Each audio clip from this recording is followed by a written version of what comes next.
Today, we are talking news and noise going on right now in the NFL and what it means for your fantasy leagues. We give actionable advice as of Sunday, August 4th.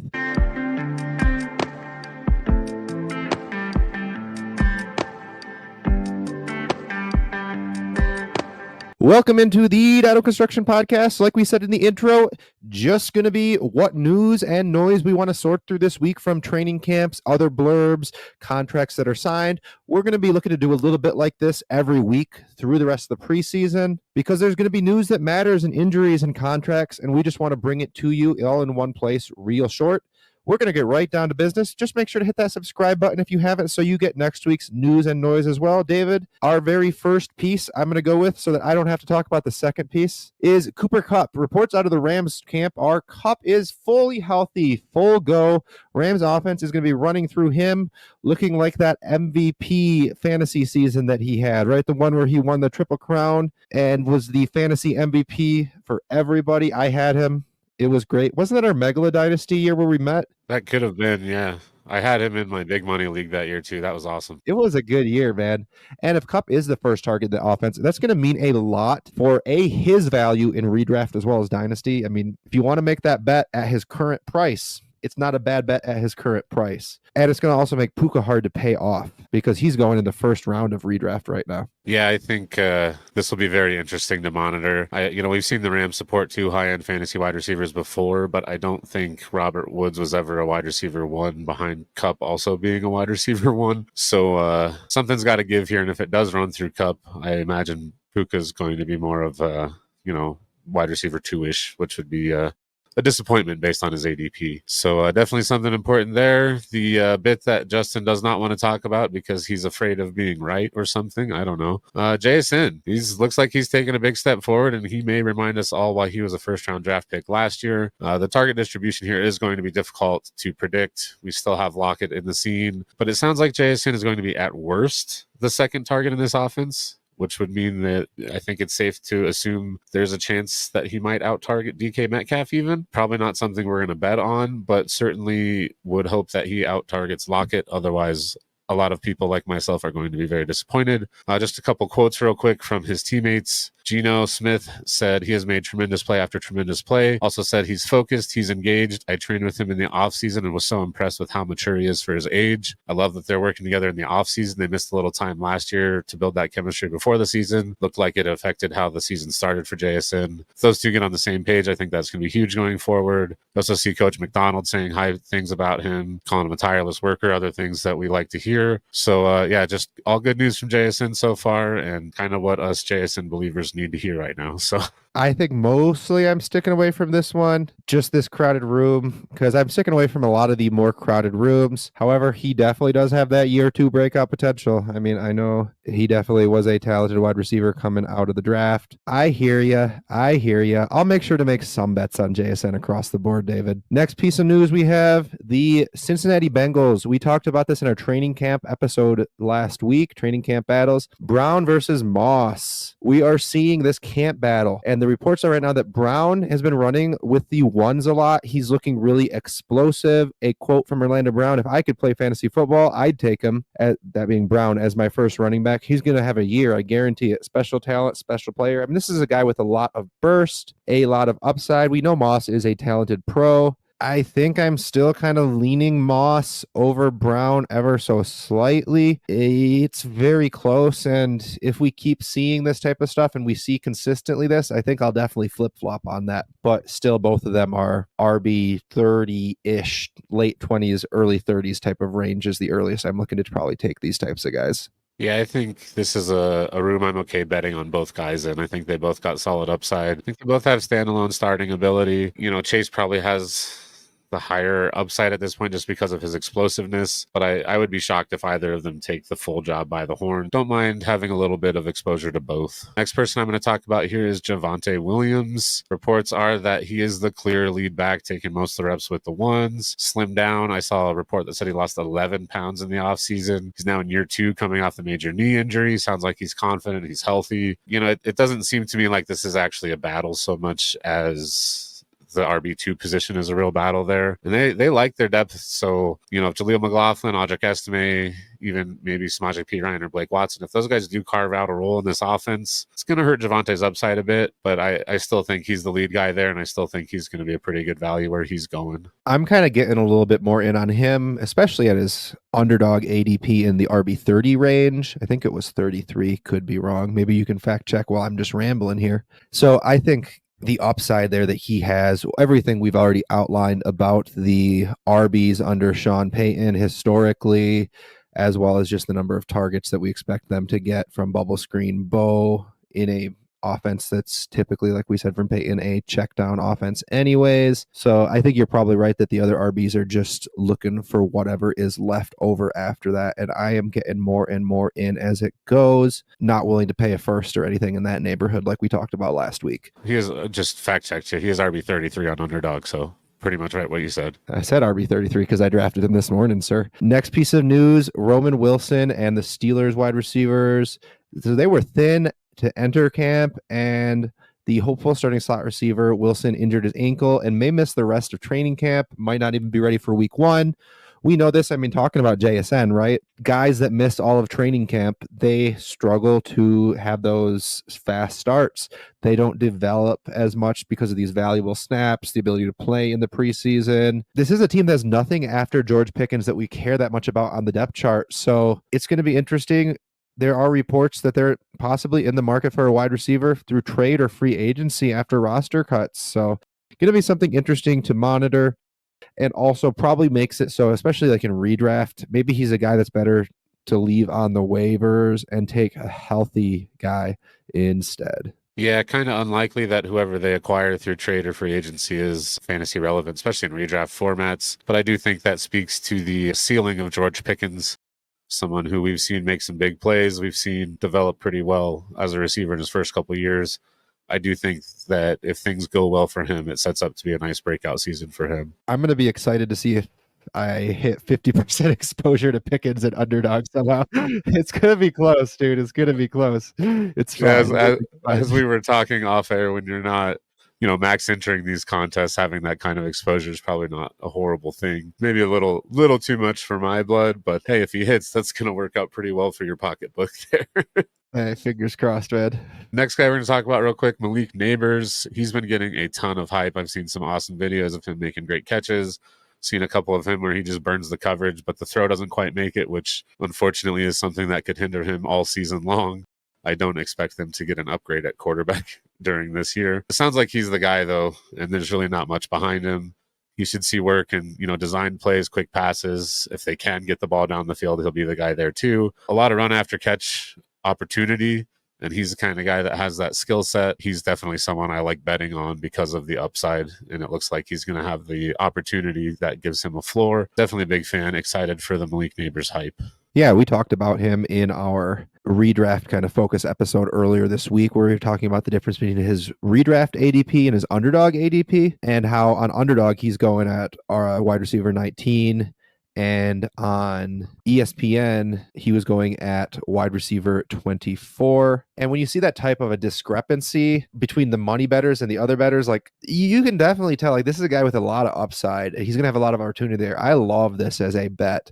Probably not going to be a wide receiver 1 just because of the quarterback throwing to him, but it's not impossible. I mean, I love this guy as a redraft upside bet. Absolutely. All about it. Next piece of news, same team, Devin Singletary. We've been talking about him a lot recently. Like, are we becoming a Devin Singletary podcast somehow? But he is in the news here as the clear heavy favorite. So I mentioned him a little bit as a possible, RB battle to pay attention to, mostly because if there is any battle, I think it's a great buy opportunity. Doesn't seem like there's much of a battle. He seems to be the clear heavy favorite here, but still, you see that the redraft ADP, both on Sleeper and Underdog, as of August 3rd, he was being taken way ahead on Underdog than he was on Sleeper and ESPN. So just kind of interesting to see. The money is betting on him, but the casual leagues aren't as much. Also a great opportunity to buy. Quotes from Daniel Jones: he'll be big time for us, and Singletary knows exactly where to be, what his job is. Really good route runner, good downhill running back. And also, like David points out in a couple episodes before, experience with the coaching staff with Brian Dable. So they knew what they were doing bringing this guy in. He knows how to play there. they brought in a guy that can do everything they want to do. So love that. Yeah, we've been talking about him a lot. Like you said, we think he's a pretty good value, probably going to pay off at his ADP. If you want to hear us talk more about him, go listen to those previous episodes for sure. Definitely like hearing the good news. Next thing we're going to talk about DeAndre Hopkins and the Titans offense. So all reports are that the Titans will be much more pass heavy than they have in previous years. DeAndre Hopkins even was quoted recently as saying this is one of the most fun offenses he's been a part of. Unfortunately, he had a knee injury that's going to keep him out at least 4 to 6 weeks, could impact the start to his season. And, with his age, there's definitely a chance it lingers throughout the season, hampers his production. The expectation is that Treylon Burks will be the biggest beneficiary, at least as far as playing time goes, of Hopkins' missed time. I don't know that Burks is going to be fantasy relevant, even with a little missed time.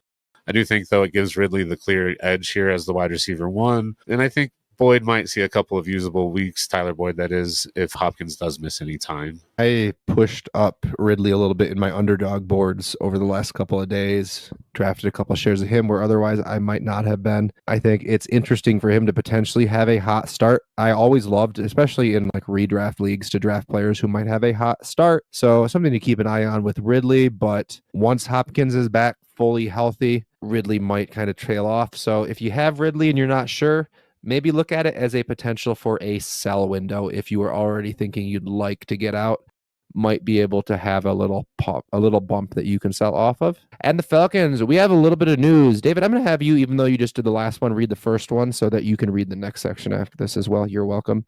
Hey, thank you. That was what I was worried about, too. So, yeah, first guy we're going to talk about here is Kirk Cousins. Got off to a very good start in camp, going 28 of 30 in the first 2 days he practiced. Those were all in shorts, though. Once the pads came on, it was a little bit more of a couple mediocre days. Still not bad days, though. And then last night, at least last night as of recording this, not as of you listening to it, he was 17 of 20, and he's looked very accurate. He's looked mentally ahead of the defense. Kind of sounds like exactly what the Falcons have needed for the last few years. A little bit better than Desmond Ridder does seem like it. And it looks like Drake London seems to be the clear lead target. Not a big surprise there. Something that, most people have been forecasting. Some people have speculated it could be Pitts as well. But although Cousins has been spreading the ball around a little bit, this guy seems to be the alpha.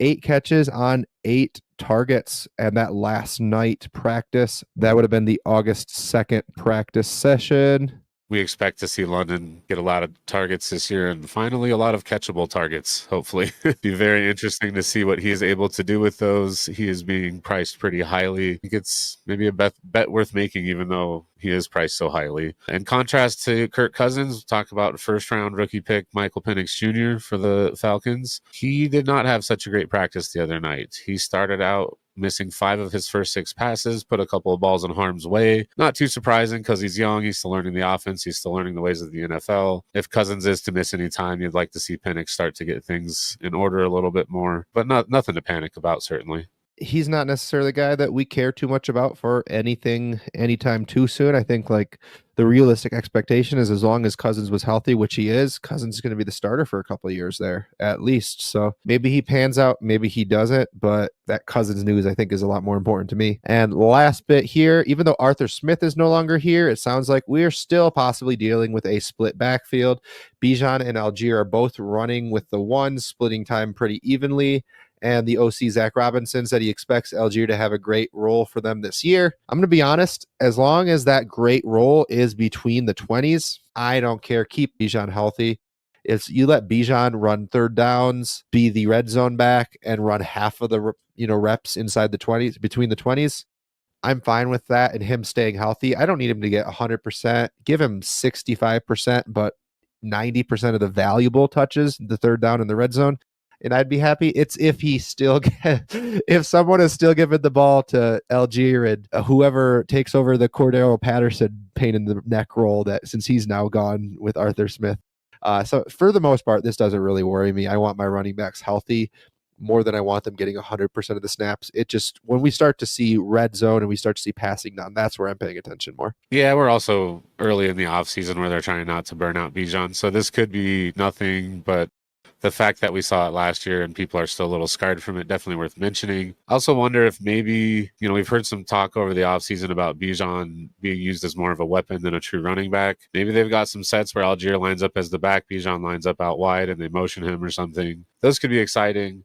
Have not necessarily heard reports of that, but just speculating a little bit. Still very much in on Bijan, but could become worried if in the first couple of weeks we start to see that actually as a true split, especially if, like you said, Algier is getting some of the red zone work. So just something to monitor there. Next group we're going to talk about here, the Packers wide receivers. This is a camp battle we discussed last week. Seems like the early reports are that Romeo Doubs is the lead guy, or at least has been to this point. He's made several plays against all-pro corner Jair Alexander even. I'm wondering if it's just coincidence or maybe it's Love's coming back from his contract holdout.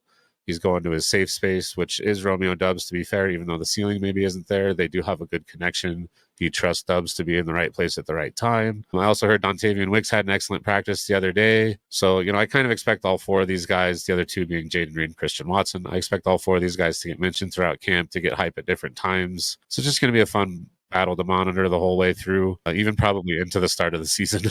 Yeah, it's an interesting one. I mean, if you've been following us on the pod, you know that David's been saying, buy these guys because, and I agree, like there's a good chance that some of them are good buys. I've just been kind of saying I'm personally hands off just because I mean, what you're saying about Dubs being the safety blanket, like this guy that he's so comfortable with, it's just I could definitely see it staying murky for a really long time, and that's kind of that's what scares me about there. I think for me, the big thing is that none of them are really being priced as if they're definitely the guy. Even if you don't get the guy, but you just get the role they got last year, you're probably not busting on that pick. So I kind of like the value opportunity there. Yeah, that's fair. I do have a couple shares of at least Watson and Tubbs.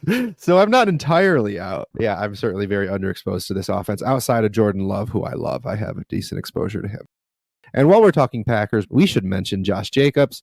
He missed a couple of practices, but that was it as he returned to practice Saturday. It sounds like he could have played. If it was the regular season, he would have been in. So it doesn't seem like anything to worry about at this point. Yeah, definitely not. It was probably a good thing for Marshawn Lloyd, who just came back from an injury himself. He got to run with the ones a little bit, maybe catch up on some of what he missed. Probably nothing enough to adjust any ranks anywhere, but just something to monitor. If that does pop back up for Jacobs, then something to be a little more concerned about. But next thing we want to talk about, Tyreek Hill got a contract restructure, I believe. I don't think they added any years, did they? Nope, just guaranteed some money. Yes, they just gave him a bunch of guaranteed money. Previously had no guaranteed money left after this year. Not saying he would have been cut or anything, but probably not a contract Tyreek would have been comfortable playing on. Now, the way it's restructured, he's definitely not getting cut. So, as we were talking about off air, didn't really mean much to me when he said he was going to retire in 3 years, because how many people know what they're going to be doing in 3 years? A lot changes. Like to see the security, though, going forward for one of the best wide receiver assets in the game.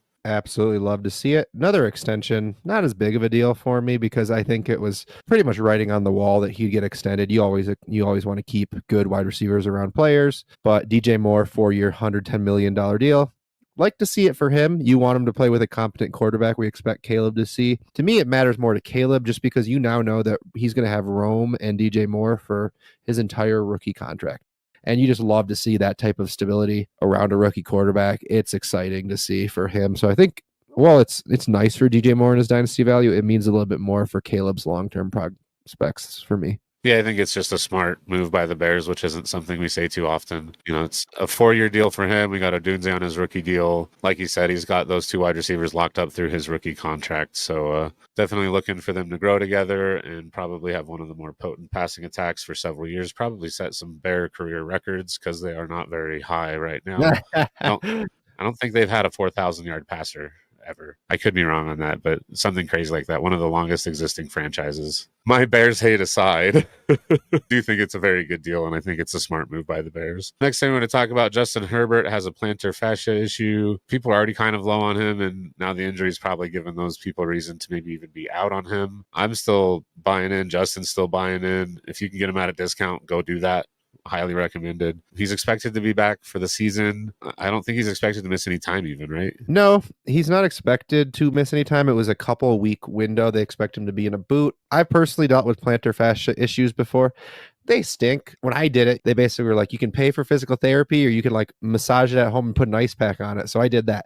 I think he can afford physical therapy. So I think he's going to deal with it a little bit better than I will personally. So nothing I'm too worried about. I've seen people try to like sell Easton Stick and stuff. We're not looking to panic, but if anyone's like wasn't willing to move him and like now you could tier up from somebody you have below him, like I'd be looking to see, can I move up from a Jared Goff to a Brock Purdy into Justin Herbert personally without adding a too much to it. I'd probably be willing to add a first to Tua or Goff to get there. I'd like to try to get back a third or a second, but I might be willing to add a first to him if I have the liquid first lying around. And then like a Purdy. I think you might be able to see if you could add like a second and a third to Purdy to get to Herbert with this news. I don't know if I'm looking to pay a first to do it, but I probably would because I love Herbert. As long as I can afford to. We always caveat if you have liquid picks, right? Yeah, I will say though, buying elite quarterbacks is one of the times I'm willing to, exhaust my liquidity. So I don't love spending my only first right before the season starts, but if it's at the expense of getting, a truly elite quarterback, like I can get on board. Yeah, I'd do it, even though I'm like having hard.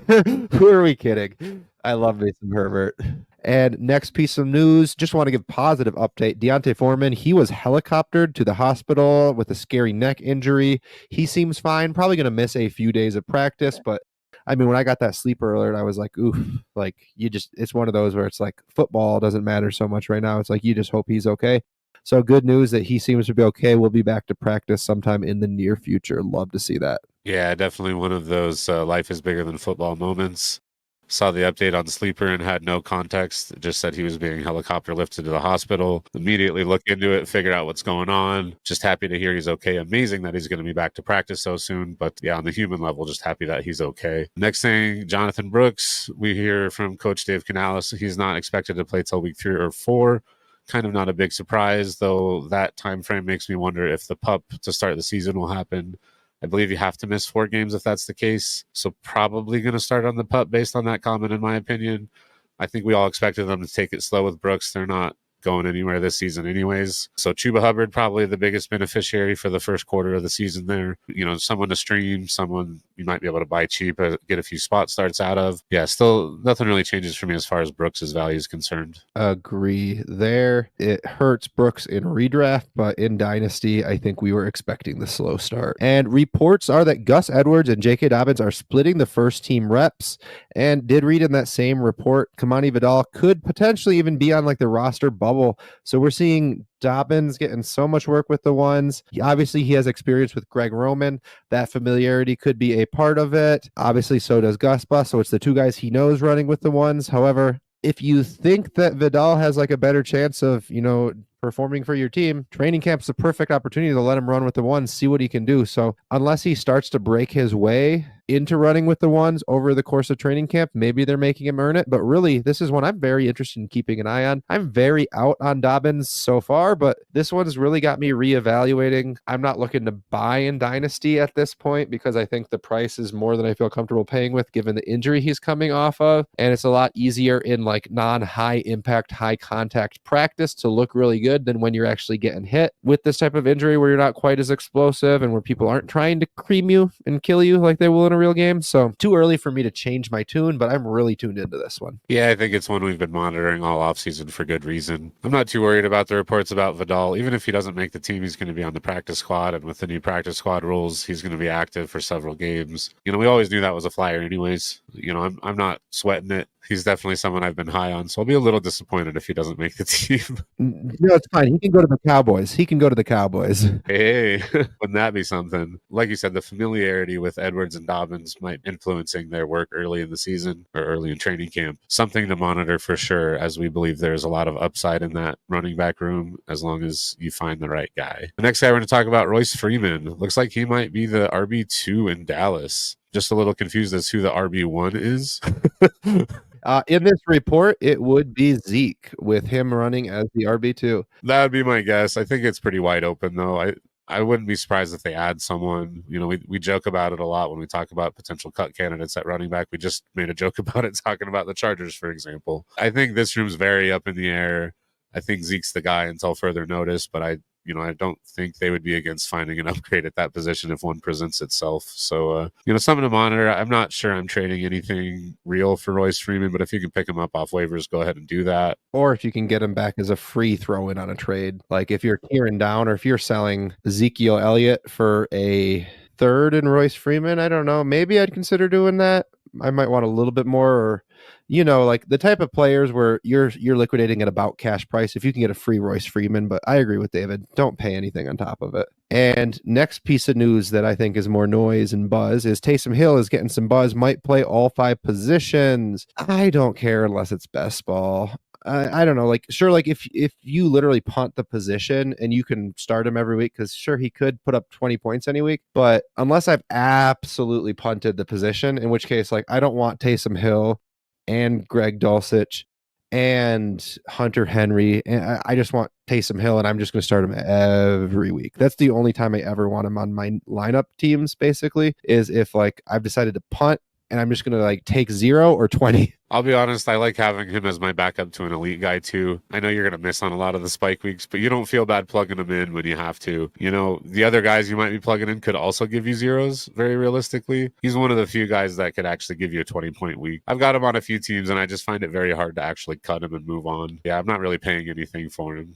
I agree there. And then another bit of tight end news. We've got rookie Theo Johnson battling Daniel Bellinger for tight end 1 in New York. The athleticism from Theo Johnson is undeniable. If he wins that job, there could be some upside even in a poor New York offense. I know you've got some exposure to Theo Johnson there. Are you excited for this news, Justin? I am, because I think early in the offseason, there was a lot we were reading about, Bellinger having the leg up between his experience in the offense, etc., and just the rookie being a little bit raw and unpolished. So love to see it. I would probably at this point still be willing to take a third for Theo Johnson in any non-tight end premium, and in a tight end premium, a third and a fourth, I'd probably do it. Like I'm not like betting on him to be incredibly meaningful, but increases my chances of a selling window. I might hold 1 or 2 shares, but only in a tight end premium, really, because the Giants aren't going to be good. And our second to last piece of news we're going to go over, Polk for the Patriots, Jalen Polk getting high praise. You do like to see that. This is definitely one. It's a room where is it going to be Douglas? Is it going to be Javon Baker? Is it going to be Polk? People have been kind of betting on all 3. Polk is going to be the most expensive, but he's not that expensive. If he does end up being the long-term wide receiver 1 in New England, it's probably not that great of a play this year. But if you can get him for a second and you have the second to make a bet with, I don't hate it. Like it's an interesting one to keep monitoring, especially if you could stack him with Drake May. That's a situation I'm even more willing to take him in Dynasty or pay for him in Dynasty.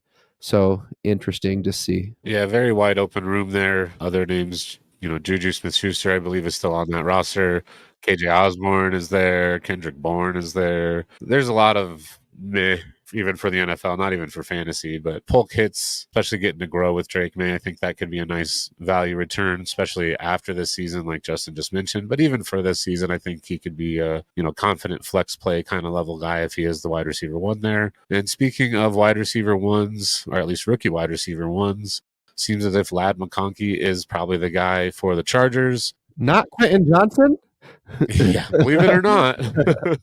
Prior to Herbert's injury, it seemed as if McConkey was the main guy. We assume that'll happen once Herbert gets back. I am a little concerned that he and Herbert don't get to spend the rest of camp building chemistry, but it's not like McConkey's the one missing time. He's still going to learn the offense. He's still going to get used to the defensive speed. Just needs to build some chemistry with the quarterback. So things I love to hear as a McConkey supporter for sure. And I don't remember where I heard this, but I heard quarterbacks like wide receivers that get open. So that should also help quite a bit too. That is the main news and noise we wanted to touch on. Of course, there were more stories we filtered out because we didn't want to talk for hours and hours and hours and hours. We wanted to get what we thought was most relevant. If we missed anything or you have any different takes, please make sure to let us know in the comments below. So thank you for joining us for another episode of the Dino Construction Podcast. We hope this was helpful for you as it was for us. Please make sure to like and subscribe wherever you listen or view. And from all of us here at the Dino Construction Podcast, until next time.